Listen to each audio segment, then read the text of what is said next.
Buonasera, benvenuti a questa edizione del nostro telegiornale. Vediamo subito i titoli. Ancora piogge e allagamenti in Sicilia, colpita la zona ionica, sorpresi da un violento nubifragio i centri di Giarre e Mascali, piogge torrenziali anche a Messina. La Regione stanzia quasi 3 milioni di euro per i danni da maltempo, ma non sono sufficienti. Il nuovo commissario Alongi: ci concentreremo su 5 zone critiche. Il direttore della Protezione Civile Cocina: in Sicilia dighe da 40 anni senza manutenzione. Padelle e utensili del camino usati per le torture del tragico esorcismo di Altavilla Milicia. I carabinieri dei RIS sono tornati nella villetta degli orrori. Aggressioni ai sanitari, passa la linea dura, un arresto al Policlinico di Palermo. Diventa ragazzo ma poi torna ad essere donna. Sicilia 24, la storia di Luca, una ragazza americana pentita della transizione. Nessuno nasce nel corpo sbagliato. Calcio, le ambizioni del Catania nelle parole di Matteo Di Gennaro, il difensore rosso-azzurro a corner: la nostra forza è il gruppo.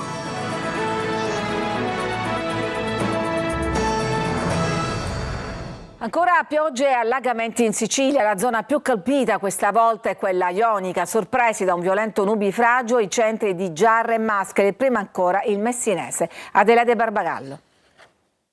Tuoni, fulmini, una pioggia torrenziale e a Giarre, Mascali e Riposto è stata l'apocalisse. Fango e detriti trascinati dall'acqua e strade trasformate in torrenti.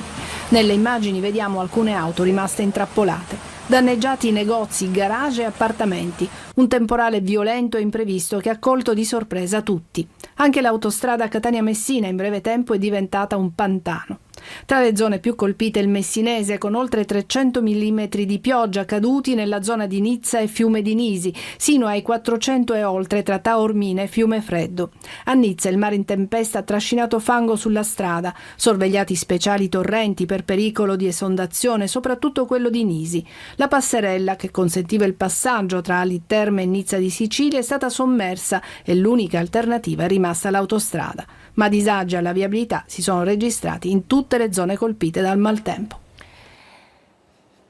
E la Regione ha stanziato quasi 3 milioni di euro per i danni da maltempo e intanto si è insediato il nuovo commissario per l'emergenza. Partiamo da 5 situazioni più critiche, ha detto. L'ha sentito Luca Ciliberti. Quasi 3 milioni di euro, una prima parziale tranche di fondi che serviranno per interventi strutturali urgenti a causa del maltempo. Pochi, solo il sindaco di Licata ha stimato danni per oltre 15 milioni di euro tra strade interrotte, caseggiati e colture. Ed è proprio per le aree agricole della piana di Licata, maggiormente colpite, che saranno oggetto di una stima più dettagliata da parte dell'assessorato dell'agricoltura. Schifani ha riunito la giunta e ha nominato un commissario, Giulio Alongi, dirigente dell'assessorato alle infrastrutture ed ex capo del Genio Civile. Ho il dovere di aiutare la popolazione con quello che la Giunta mi ha affidato e con quello che abbiamo stimato per questi 5 interventi, che reputiamo quelli più importanti, che hanno lasciato veramente il segno.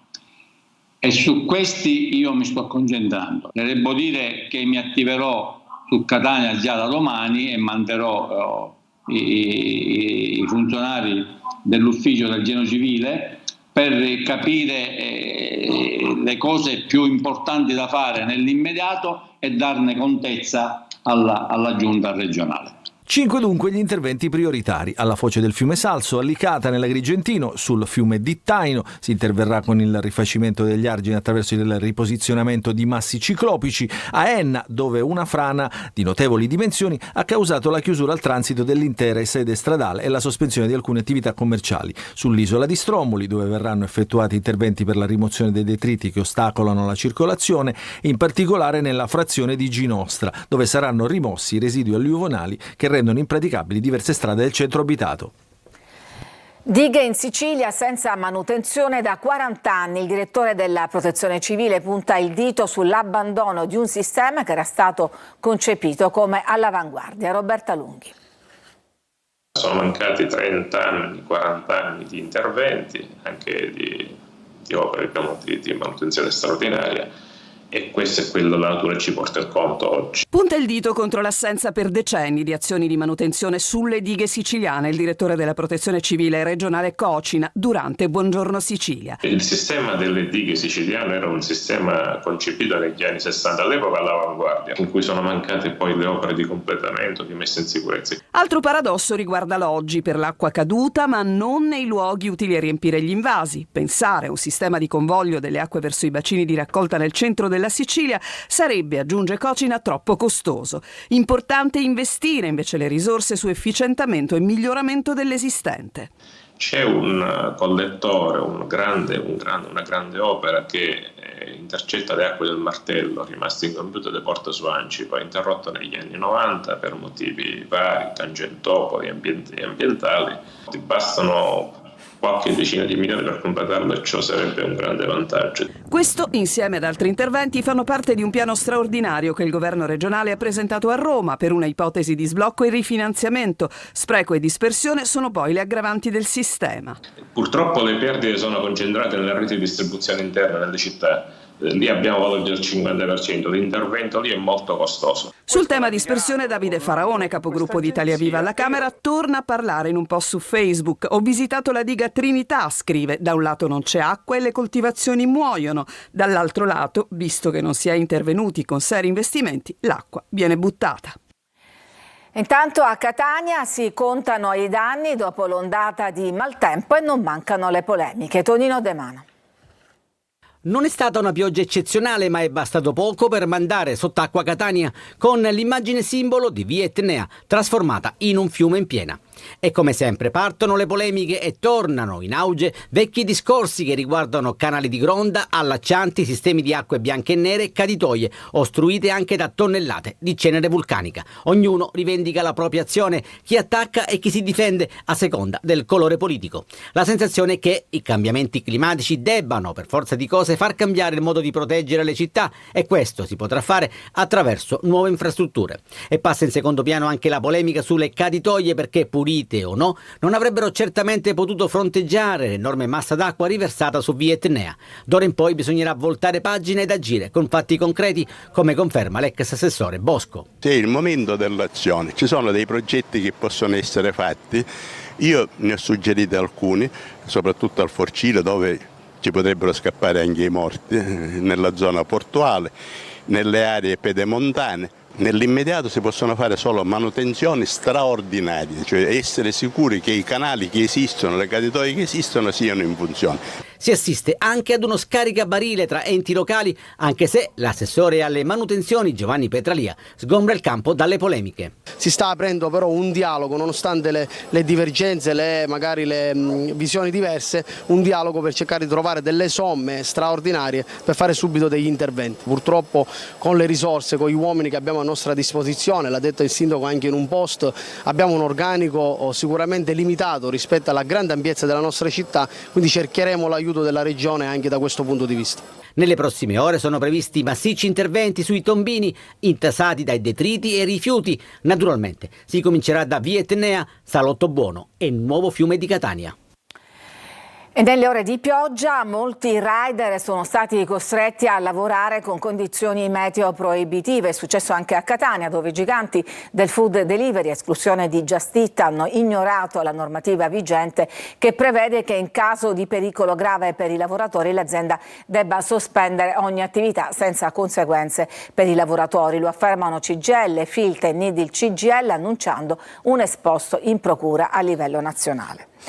Chiudiamo questa pagina dedicata ai danni dal maltempo. Strage familiare di Altavilla Milicia, le padelle e gli utensili da camino usati per le torture dello scorso febbraio negli scatti dei carabinieri del RIS, che sono ritornati all'interno della villetta degli orrori. Roberta Lunghi.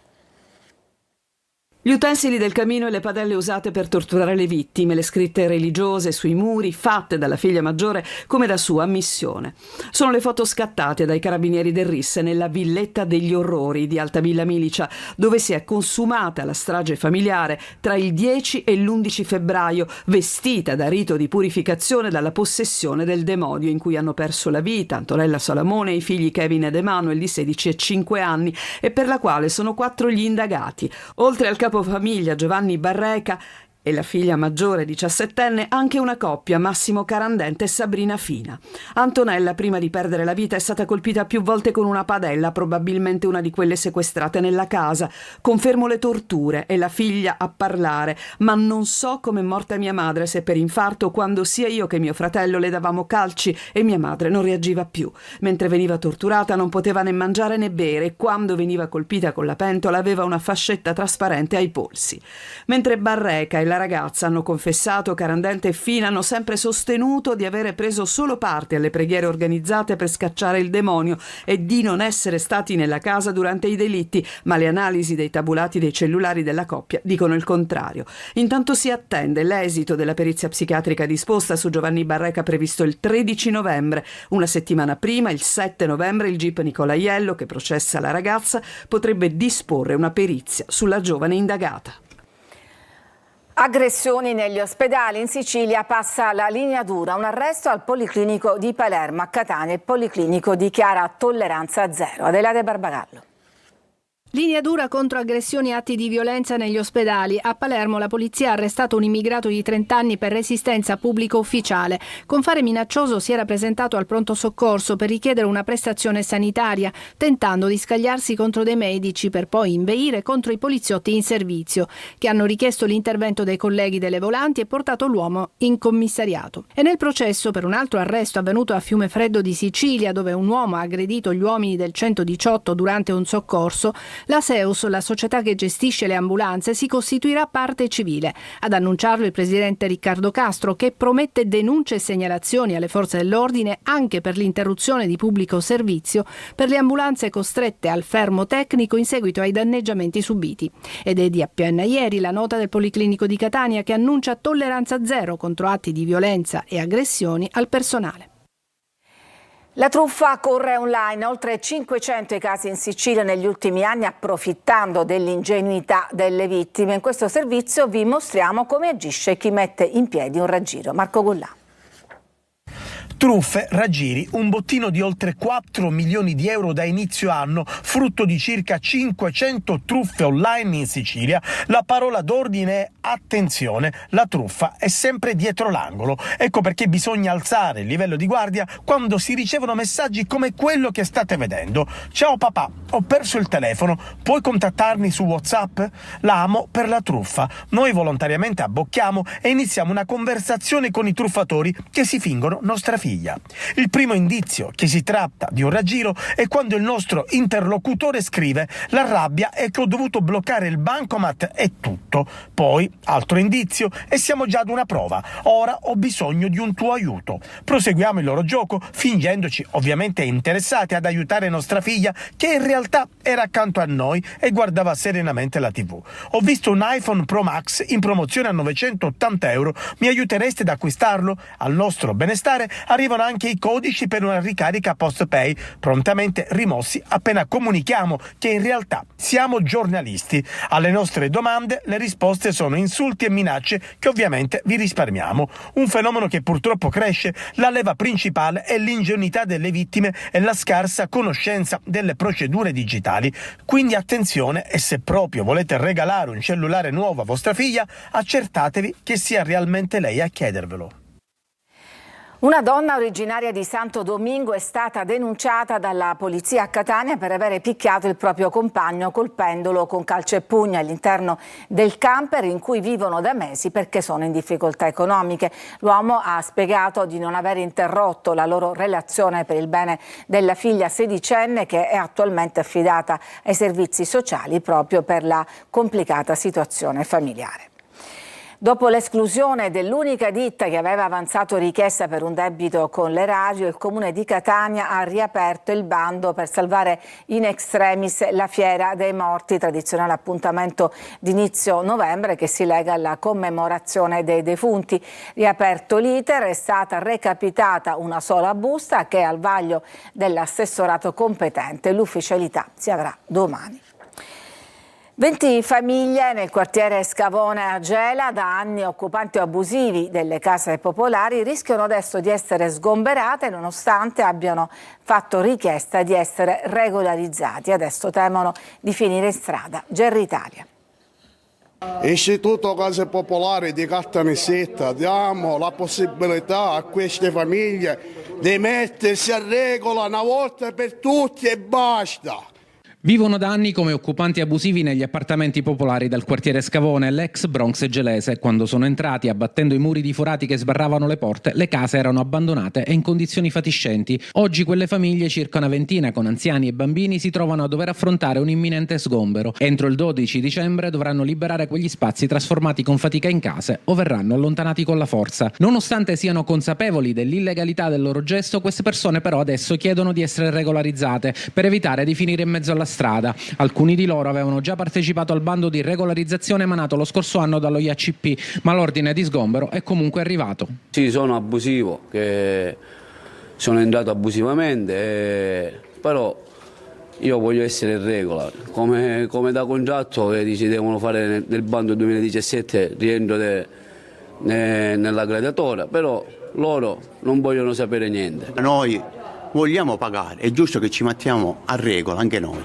Vogliamo pagare, non che non vogliamo pagare, ma è giusto che però ci facciano un contratto e noi paghiamo quello che ci tocca di pagare. Il paradosso però è evidente: decine di appartamenti sfitti in condizioni di estremo degrado restano inutilizzati nei grandi complessi popolari di Scavone. Da oltre 10 anni non sono stati assegnati a nessuno, trasformandosi spesso in luoghi di abbandono e di degrado. Qua ci sono abitazioni che sono chiuse da decenni, che non ci abita nessuno, hanno chiuso però non hanno aperto mai nessuno. Nei prossimi giorni il sindaco Terenziano Di Stefano contatterà l'Istituto Case Popolari di Caltanissetta per chiedere la riapertura dei termini di regolarizzazione e la sospensione delle procedure di sgombero.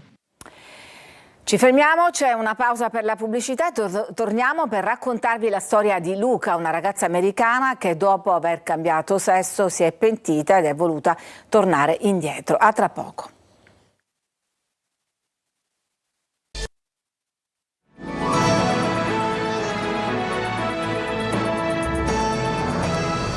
Ed eccoci di nuovo in studio per raccontarvi la storia di Luca, una ragazza americana che dopo aver cambiato sesso si è pentita ed è tornata indietro. Nessuno, dice, nasce nel corpo sbagliato. Per la prima volta è stata in Sicilia per lanciare un messaggio ai giovani. L'ha incontrata Adelaide Barbagallo. È timida, quasi sfugge alle nostre telecamere, ma sente di dover raccontare la sua storia. Nata in America, a 14 anni ha deciso di diventare un ragazzo e ha iniziato il percorso di transizione. Per la prima volta è in Sicilia.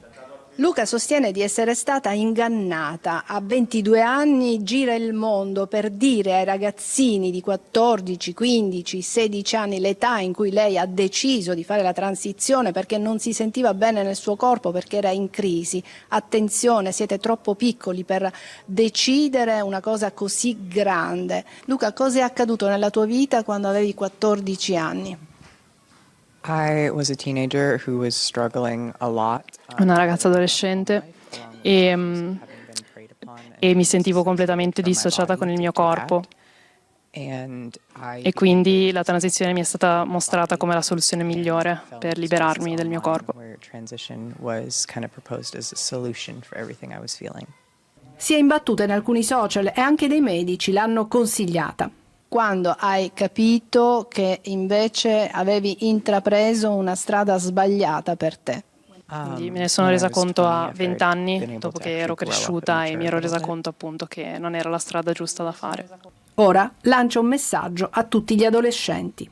Certo, fa paura crescere, ma è sicuramente più terribile il fatto di pensare di essere nati nel corpo sbagliato, perché tu sei il tuo corpo e anche se magari può essere difficile andare avanti, ti assicuro che poi andrà tutto meglio.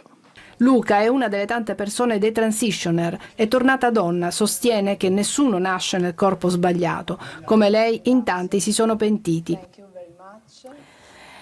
Catania, siamo agli spettacoli, si trasforma in un teatro diffuso con il Fringe Festival che coinvolge 14 spazi della città con 50 spettacoli in 10 giorni e oltre 200 repliche, non solo teatro ma anche arti performative indipendenti. Eva Spampinato. Monologhi, spettacoli, arti performative e una immersione nella cultura vissuta nel pieno centro della città. Catania riscopre, camminando da una location all'altra, la sua vocazione teatrale e per il terzo anno accoglie il Fringe Festival, nato a Edimburgo 70 anni fa e diffuso in tutto il mondo. Oggi sono ben 250 le città, da Milano a New York, che ospitano artisti e performer indipendenti provenienti da tutto il mondo. La particolarità del Fringe è che è un festival diffuso. In 10 giorni si svolgono 59 spettacoli e oltre 200 repliche contemporaneamente, in 14 spazi diversi della città, 3 spettacoli al giorno, in un raggio di distanze percorribili anche a piedi. Tanto tu non ci sei e continui a non arrivare. Lo spettatore così ha la possibilità di vivere strade e luoghi del centro storico, a volte anche meno conosciuti, e contestualmente godere di performance teatrali dal grande valore e spessore culturale, che in 50 minuti di tempo invitano a riflettere su argomenti attuali, come smart work, che affronta con ironia il quadro drammatico della realtà lavorativa contemporanea. Ore 17. Adesso sono un rider. Siamo una classe di lavoratori davvero poco tutelata. Fino al 27 ottobre la città etnea sarà off e sempre più vicina alla Lombardia. Francesca Vitale e Renato Leombardo, ideatori e direttori artistici del Fringe Catania, hanno fondato il Fringe Italia Off, un network che unisce i festival di Milano e Catania. Ci fermiamo, c'è un'altra pausa e poi torniamo con la pagina sportiva per parlare del derby Catania-Trapani. A tra poco.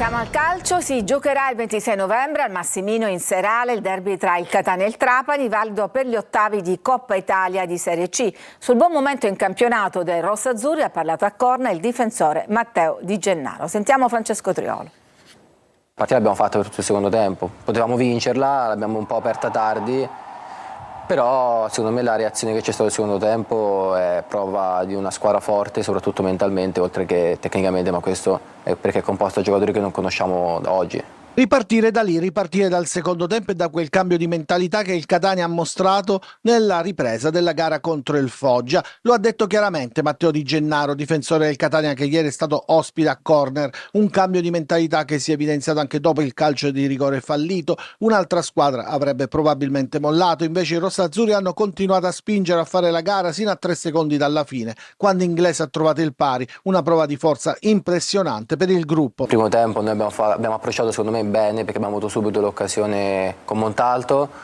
Credo di far parte di un gruppo, di una squadra che potrebbe vincere tutte le partite di questo campionato per la forza che ha. Adesso testa al prossimo impegno contro il Latino, il primo di 3 partite in una settimana che devono servire a dare continuità e cercare di accorciare le distanze alla prima in classifica. Sono una squadra comunque di valore e non va assolutamente sottovalutata, perché poi verranno qui e, come tutte le squadre che vengono a Catania, proveranno a fare la partita della vita, perché fare il risultato a Catania per tutti loro vale doppio. Tutto pronto a Catania per la 3 giorni di UEFA Futsal Champions League al Pala Catania. La Meta, campione d'Italia, sfiderà in gare secche girone all'italiana i lussemburghesi del Differendang, gli austriaci del Linz e i lituani del Kauno Zalgiris. La prima classificata accederà all'Elite Round con le migliori 8 d'Europa per giocarsi l'ambito trofeo. Ed era l'ultima notizia, grazie per averci seguito, vi auguro una buona serata.